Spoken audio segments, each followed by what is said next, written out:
Hello students, myself Jyoti, PGT Commerce from SDKL DAV Centenary Senior Secondary Public School, Mansa, Punjab, is here with you to discuss some basic concepts of microeconomics from chapter first. Students, I am following the book NCERT. So let's start. Students, in chapter first, we are going to discuss a simple economy. Means in simple economy, we are going to discuss the needs of an individual. So before discussing the needs of individual, we must know the meaning of individual. Who is individual? Individual means decision making unit, and the decision making unit may be a single person or a group of person. Group of person means like household, a firm, or an organization. So individual and needs. So individual mainly have two type of needs, that is goods and services. And students, you all know that the list of goods and services is endless. We need many type of goods like food, shelter, clothing, as you are observing in this picture. And services, we need services like doctor, teacher, lawyer, and so on. You can enlist more goods and services that an individual needs. Now, what is the difference in goods and services?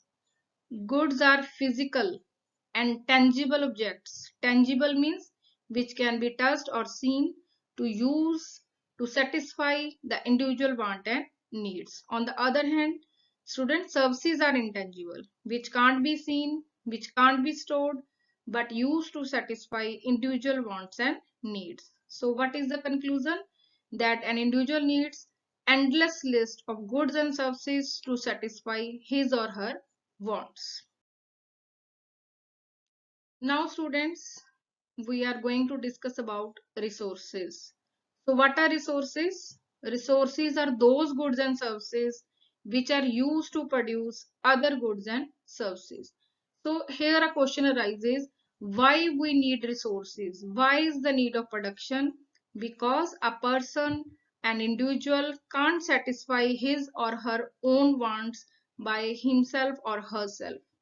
So resources are required. So what type of resources are required?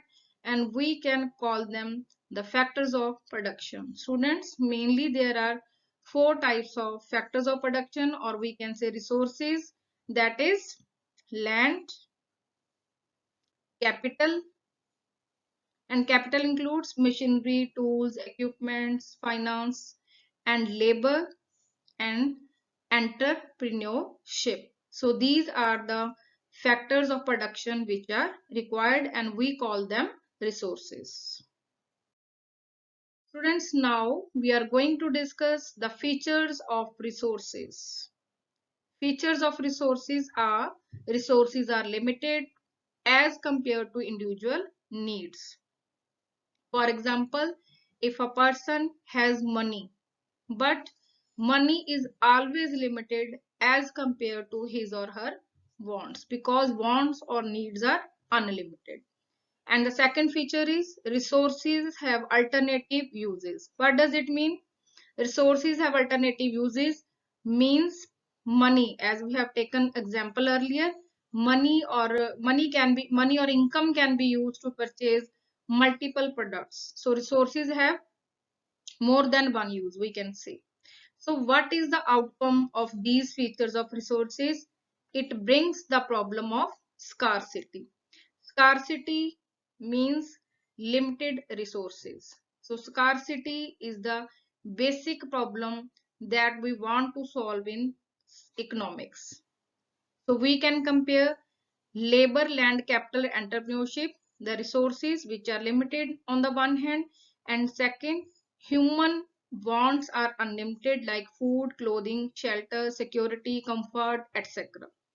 So this leads to the problem of scarcity. So this is the end of this session, students. Now what is your job? Your job is to enlist the goods and services, compare their features, and how the problem of scarcity arises due to the features of resources. Thank you and have a nice day.